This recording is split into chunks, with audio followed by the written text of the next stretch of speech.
A 19-year-old private named Donald Burgett hit the ground in Normandy at 1:20 in the morning, alone, 3 miles off target, 60 pounds of gear strapped to a body that had never fired a shot in anger, 80 rounds of ammunition, 2 days of rations, no idea where his squad was.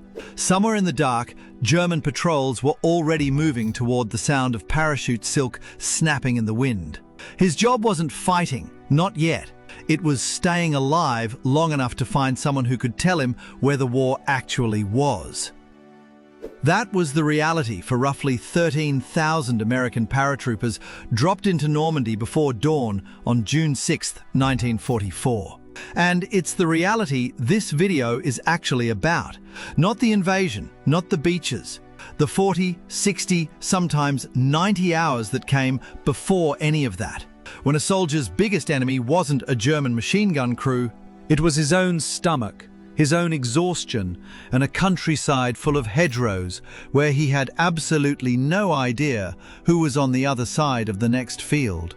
The drop itself scattered men across 25 miles of Normandy farmland, thanks to cloud cover, flak, and pilots flying evasive maneuvers at 150 miles an hour, with green troops jumping out the door behind them. Some sticks landed dead on target, most didn't. Historian John C. McManus has documented units that came down with fewer than a third of their intended strength, gathered within the first 6 hours. A man could spend an entire night crawling through a drainage ditch 100 yards from his own company and never know it. 100 yards, that's all. So the first survival skill wasn't shooting, it was listening. Every paratrooper carried a small tin cricket clicker. 1 click answered by 2, and in the dark, that thin metal snap was the only thing separating a friendly patrol from a fatal mistake. Men clicked those crickets until their thumbs cramped. Some went hours without a response and had to make a call, keep moving alone, or find a hedgerow, go still and wait for daylight to risk it. Food was the next problem, and it arrived faster than anyone expected. Each man jumped with a 2-day supply, usually a mix of D-ration chocolate bars, dense enough to survive a 4-mile-per-hour opening shock, and K-rations, packed into waxed cardboard boxes the size of a cracker tin. The chocolate was engineered to be almost inedible on purpose. The army wanted soldiers rationing it out of necessity, rather than devouring it in one sitting. And veterans who lived through it describe it less as candy and more as a brick you gnawed at with your back teeth. 2 days of food sounds generous, until you remember these men were supposed to link up with their divisions within hours, not days. When that link-up failed, when a private found himself alone, or with 3 strangers from 3 different regiments, that 2-day ration became the only thing standing between him and starvation in enemy territory. Stretch it wrong, and you're empty by the 3rd night. Stretch it right, and you're eating half a chocolate bar and calling it dinner while you watch a German supply column roll past 40 yards away. Water carried its own quiet danger. Canteens ran dry fast in June heat, and Normandy's fields were crossed by streams and cattle troughs that looked drinkable and often weren't. Some men filled canteens from farm wells with the help of French civilians who risked their own lives doing it. Others drank from ditches because thirst wins every argument eventually, and dealt with the dysentery afterward in a hedgerow with a war going on 20 feet away. Combat medic accounts from the period describe treating stomach illness almost as often as shrapnel wounds in those first 72 hours, though exact figures from unit medical logs are inconsistently preserved, and historians still debate how widespread it actually was. Sleep might have been the cruelest shortage of all. There was no camp, no watch rotation with a warm tent waiting at the end of it. A paratrooper who found even 4 other men from his unit was lucky. Isolated groups took turns standing guard in shifts as short as 20 minutes, because staying alert past that in a wet hedgerow after a full day of walking and fighting adrenaline becomes almost impossible.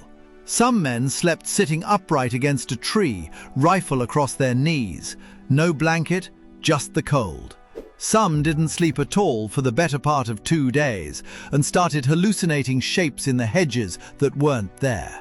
Fear did its own kind of damage too, different from hunger, different from exhaustion. Veterans describe those first nights less in terms of specific firefights and more as a constant low hum of dread. Every rustle in a hedge, a potential German patrol. Every distant engine, a potential half-track full of infantry. Some men reported jumping at the snap of their own equipment, a canteen cup knocking against a mess kit loud enough in the silence to make a heart stop for a second. That kind of sustained alertness burns calories and burns sleep faster than almost anything else, which is part of why so many accounts describe a strange, numb exhaustion setting in by the second day. A state where a soldier could keep walking and keep functioning while barely processing what was happening around him. The hedgerows themselves, the bocage, deserve their own explanation, because they shaped almost every decision these men made about eating, sleeping, and moving. Norman hedgerows aren't decorative. They're earthen banks 3 to 6 feet high, built up over centuries, topped with dense tangles of thorn and bramble, thick enough to stop a jeep. Fields sat inside these banks like small fortified rooms, connected by narrow sunken lanes that visibility rarely extended past 30 yards in any direction. A German position could sit in the next field, close enough to hear men talking, and neither side would know it until someone stepped through the gap. That geography turned every meal into a calculated risk. You didn't build a fire in bocage country, ever. Smoke travelled, and a curl of it rising above a hedgerow told every German patrol within a mile exactly where to look. So rations were eaten cold, straight from the tin, the fruit bar or biscuit unit of a K-ration chewed in silence, while a man's eyes stayed fixed on the gap in the hedge he'd come through.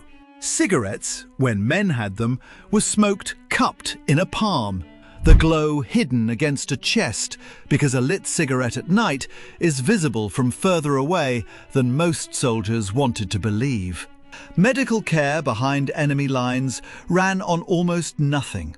Each paratrooper jumped with a small first aid kit, a sulfur powder packet to fight infection, a single morphine syringe clipped where he could reach it fast, and not much else.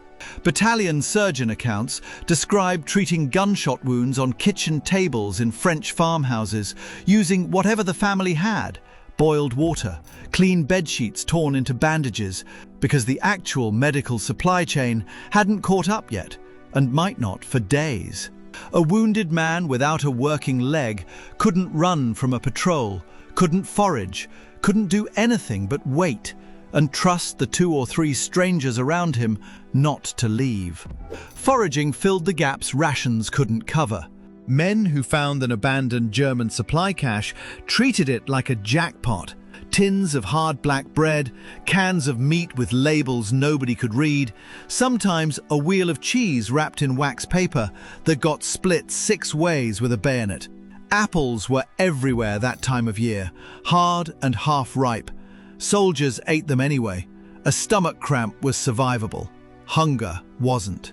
A few units got lucky enough to find a farm chicken coop and traded a pocket knife or a pack of American cigarettes for a dozen eggs, cooked over a hidden trench fire small enough that the smoke dispersed through the hedge before it ever rose above the tree line. Weapons maintenance competed directly with sleep for whatever hours a man had left. A rifle that jammed at the wrong moment killed you as surely as a bullet. So even exhausted men forced themselves to strip and clean actions clogged with Normandy mud, wiping down barrels with whatever cloth they could scavenge, checking that a landing hard enough to knock the wind out of them hadn't cracked a stock or bent a sight. Grenades got the same silent inspection. A pin that had worked loose during the jump was the kind of thing that got discovered the hard way if nobody checked it first. And that trust was the real currency out there. Stranger than food, stranger than ammunition, Men from the 82nd Airborne and the 101st ended up fighting side by side with soldiers they'd never met, following whichever officer or senior NCO happened to be standing nearby when the shooting started, because rank and unit cohesion had been scattered across those 25 miles, along with everything else. Some of the most effective small unit actions of the whole campaign were led by men improvising a chain of command out of total strangers within their first hour on French soil. Officers had their own version of this problem, magnified.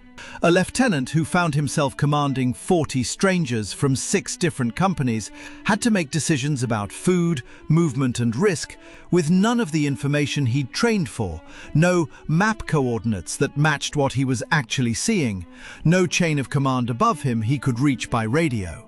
Some of the war's most decorated small unit leaders earned that reputation in these exact hours, not through some brilliant maneuver, but by simply being the calmest person in a hedgerow full of scared, hungry strangers, and making enough good calls in a row to keep most of them alive until real reinforcement arrived.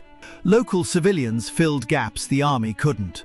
Norman farm families, at real risk of German reprisal if caught, left food out, pointed exhausted paratroopers towards safer routes, and in some documented cases hid wounded men in barns and root cellars for days. This kind of support varied enormously by village and by family.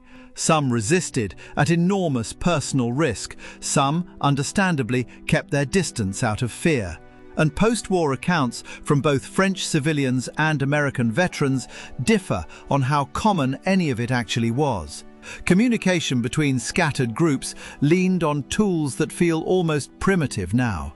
Beyond the cricket clickers, some units carried coloured parachute panels to lay out in fields for aircraft recognition, and a few carrier pigeons rode down with specific signal companies in case radios failed, which they frequently did after a hard landing or a dunk in a flooded field the Germans had deliberately created by opening lock gates along the Douve and Meurthe rivers. Entire stretches of the drop zone the army had scouted from aerial photographs weeks earlier turned out to be shallow lakes by the time boots hit them, and men loaded down with 60 pounds of gear went under fast in water only waist-deep on a map. Some drowned within feet of dry ground, a reserve chute or a leg bag dragging them under before they could cut free. Feet from safety. Gone. By the time daylight broke on June 6th, the men who'd survived that first night had already learned lessons no training jump back in England had prepared them for. Move at night, hide by day. Never sleep without someone awake within arm's reach. Eat a third of what you want because you don't know when the next resupply drop is coming. And the D-Day airdrops that were supposed to follow within 48 hours were delayed by weather and by the fighting itself, sometimes for the better part of a week. The isolation didn't end when men finally found their units either. Whole companies spent days conducting what amounted to a running scavenger hunt across bocage country, gathering stragglers field by field, sometimes fighting a skirmish and then immediately splitting apart again when German pressure forced a retreat through a different hedgerow gap. A soldier could go from a group of 30 down to a group of 4 and back up to 20 within the span of one afternoon, never certain which version of his unit he'd be sleeping next to that night, if he slept at all. Sanitation, of all things, became its own quiet drain on morale. There was no latrine anywhere, no clean water to wash with, nothing but the same soaked uniform a man had landed in, worn day after day through flooded fields and drainage ditches. Uniforms stiffened with mud and dried sweat. Blisters went untreated. There was no time. Stopping to deal with a foot was a luxury a moving column couldn't always afford. It's a detail that rarely makes it into the documentaries, but veterans bring it up almost as often as they bring up the fighting, because misery has a way of sticking in memory just as hard as danger does. Ammunition resupply worked almost the same way food did, meaning it mostly didn't. Not for the first 2 or 3 days. Paratroopers carried what they jumped with, and whatever they could scavenge off German dead or abandoned equipment caches. And unit records from the period note officers rationing rounds per man the same way they rationed chocolate bars, because a man who fired freely on day 1 might find himself with an empty rifle and a knife on day 3. Some accounts describe soldiers pulling German potato masher grenades off enemy bodies simply because they'd run out of their own. What's easy to miss, watching this from 80 years later with a full stomach and a locked door, is how much of survival behind those lines came down to decisions that had nothing to do with heroism. It was a 19-year-old deciding whether to eat his last quarter of a D-ration bar now or save it for a morning that might not come. It was a corporal deciding whether 4 hours of sleep was worth the risk of nobody standing guard. It was a private choosing to drink from a ditch because the alternative was collapsing from thirst in the one country on earth where collapsing meant capture, or worse. There's a particular unit worth naming here, a demolition section nicknamed the Filthy 13 for going weeks without bathing during training, who jumped in with faces smeared in charcoal and axle grease, mohawk haircuts, and orders to blow a bridge over the Douve River, regardless of who they linked up with along the way. They fought for days as an isolated splinter group, eating whatever they jumped with and whatever they found. And their story became famous precisely because it captured something true about the whole operation. Survival wasn't about the plan surviving contact. It was about small, strange, half-starved groups of men figuring out how to complete a mission and stay breathing with none of the support they'd been promised.